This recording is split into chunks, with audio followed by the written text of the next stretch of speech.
There are places on earth that feel like they don't belong to time. Places where the world slows down, not because it chooses to, but because it has no other option. Between two of the largest civilizations on the planet, India and China, there is a land that rises silently into the sky. A land where mountains are not background scenery, they are the main character. This is Nepal, and what you are about to see is not just a country, it is a world built in height, silence, and breath.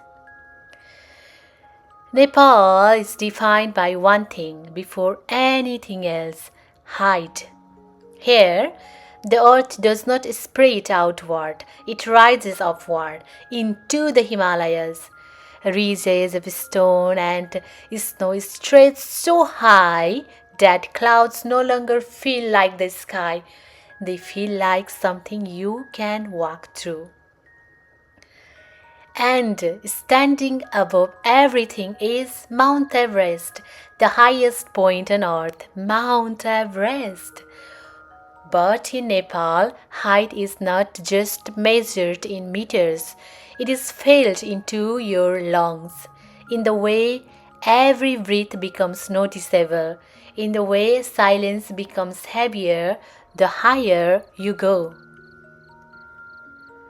Life in Nepal does not resist nature, it follows it. Villages sit on narrow mountain slopes as if they are holding onto the land rather than building on it. Terraces carve patterns into hillsides like steps leading into the sky. Rivers do not just flow here, they shape entire valleys over time. And every path, every road, every journey feels like it has been earned. Nothing here is rushed because nothing here can be rushed. The higher you go in Nepal, the less noise you hear from the world, and slowly something replaces it: silence. But this is not empty silence, it is alive. It moves through valleys, it sits in forests, it wraps around monasteries like an invisible presence, and you begin to realize something strange. In Nepal, silence has weight.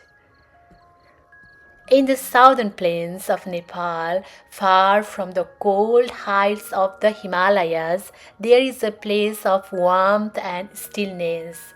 Lumbini. This is Lumbini, the birthplace of Gautam Buddha, a simple land of gardens, open fields, and quiet paths.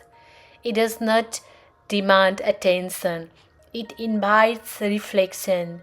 Even today, monks walk slowly through its monasteries as if rushing would break something invisible in the air. This is where one of the world's oldest ideas of peace began, and somehow it still feels alive. Nepal is not one story, it is many. Dozens of ethnic groups, dozens of languages, thousands of traditions, and yet it does not feel divided.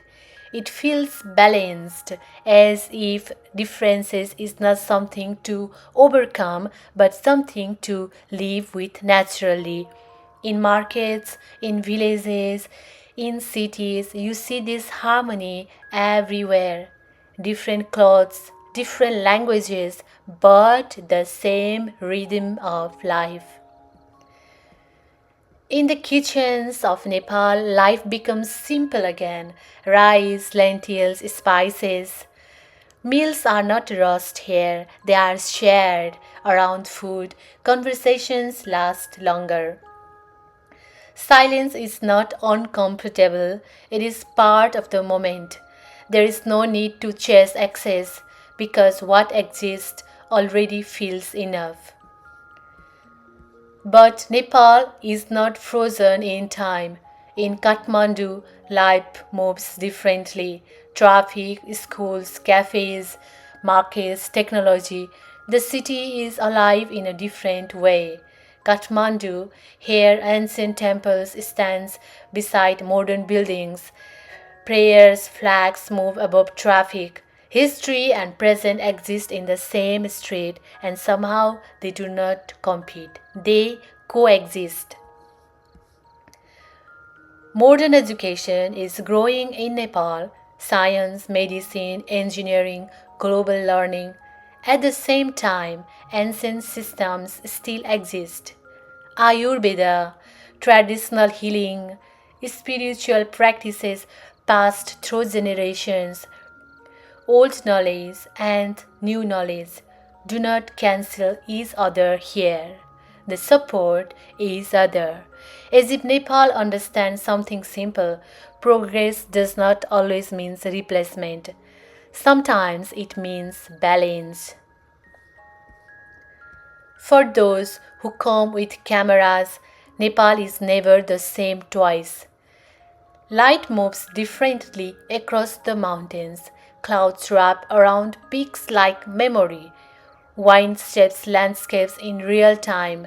Nothing feels staged. Nothing feels artificial. Everything feels alive.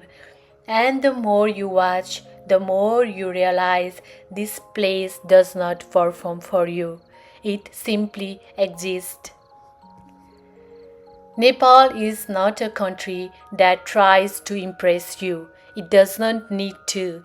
It stands quietly between earth and sky in its own rhythm, in its own time. And if you stay long enough, something begins to change. Not the place, but you. The world feels slower here and somehow more real.